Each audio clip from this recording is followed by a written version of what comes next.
1.8 be agreed to. Ms Lauder. Thank you, Madam Speaker. I'd like to speak on seniors. It appears to many seniors in our community they feel resigned, disappointed, a bit stoic acceptance of the fact that this is a government who doesn't really like them. They provide a small amount of money in a number of different areas, not enough money to achieve too much except fill a glossy magazine so the government can pretend that they care. Firstly, I'd like to speak about duty concessions. There's been a steady increase in applicants over the last 10 years, but the government haven't provided certainty past 30 June 2019.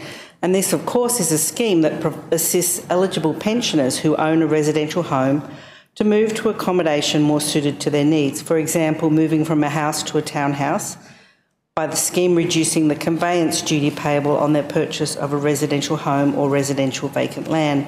So on the one hand, we talk about helping people to move to more suitable accommodation, but it appears we may be making it more difficult for them to do that and less financially viable. I'd also mention that there's been the 12-month trial of the free senior and concession off-peak bus travel. It's still only promised to continue as a trial, even though there was a 28% increase in weekday bus trips during off-peak periods that qualified for free travel. So, of course, this brings a lot of benefits to our seniors, the greater inclusion in the community, independence, and cost saving and reduction in the cost of living for vulnerable Canberrans. Of course, now we see potential changes and cuts to the bus network, which will leave some vulnerable older Canberrans even more isolated. And we talk a lot about the flexible bus, but the flexible bus system isn't that flexible when you have to book well in advance, and this is a concern for older Canberrans, especially those living on their own. The seniors card we did talk about quite a bit during the estimates process as well, and it would seem that including a senior's name on the cards would ensure that seniors will be better placed to get reciprocal rights across the country. The Minister had said he hadn't heard of issues, but I've certainly heard of issues with people getting reciprocal rights interstate. If I've heard about them, I don't understand why the Department and the Minister haven't heard about them. A question on notice that we put in said it would take up to 10 days to receive a seniors card if it had to be individually made.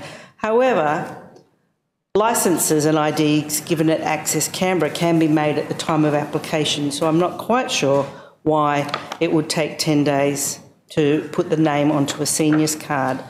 There's also an issue about tracking and how you better track seniors cards. According to the 2016 census data, there were 55,985 people in the ACT that met the age and work requirements to be eligible for a seniors card.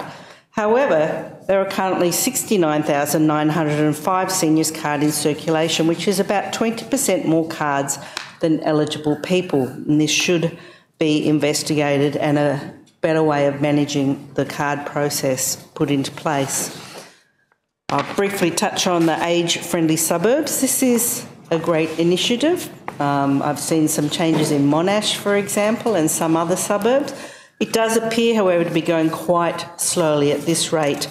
Most of the people who are seniors today won't see their suburb become age-friendly. Men's sheds. There's no specific money in the budget for men's sheds, despite the great work they do in our community, both in mental and physical health of older men. We have seen $80,000 in annual funding for seniors grants, which is welcome, but that is for all seniors groups to apply for. And many of these groups are in vital need of significant capital injections and even for ongoing operational costs. And for example, this relates also to the debates we've been having in this place recently about the community contribution scheme of clubs. Many seniors groups have written to me and to other members of the Assembly about how valuable they find the in-kind support of clubs for holding their meetings, that they don't have to pay for the meeting rooms. That is something that will disproportionately potentially affect older people's groups. There is a very welcome $100,000 for the Seniors' Rights Service at Legal Aid, and I'm looking forward to hearing more about how that is going to operationalise, because about 6% of seniors are apparently subject to elder abuse. It's a terrible thing, and whatever we can do to improve the situation of those who may be physically, mentally, emotionally, financially, or in any other way abused by other people, many of whom are people that they believe care about them or should care about them, and it's a very sad situation. Another area I'd just like to touch on is the hydrotherapy services, and a number of older people have contacted me about the importance of hydrotherapy services and the benefit it brings to them in terms of their mobility of their joints, being able to access hydrotherapy.